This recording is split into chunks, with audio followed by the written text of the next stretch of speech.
Две момчиња на возраст од 16 и 21 година ги загубија животите во вчерашната сообраќајна несреќа кај Теарце. Како што информира Министерството за внатрешни работи, незгодата се случила во 14 часот и 30 минути на регионалниот пат Тетово Јаженца. Во неа учествувале патничко возило БМВ управувано од 24 годишник од Лешок, Опел Вектра управувана од 20 годишен жител на Пршовце и Крајслер управуван од 43 годишен жител на Мала Речица.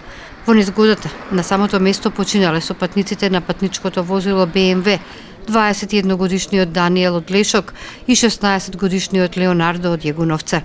Возачот се здобил со телесни повреди и е пренесен во ургентен центар Скопје. Во незгодата со телесни повреди се здобиле возачите на другите две возила и сопатниците на Крајслерот.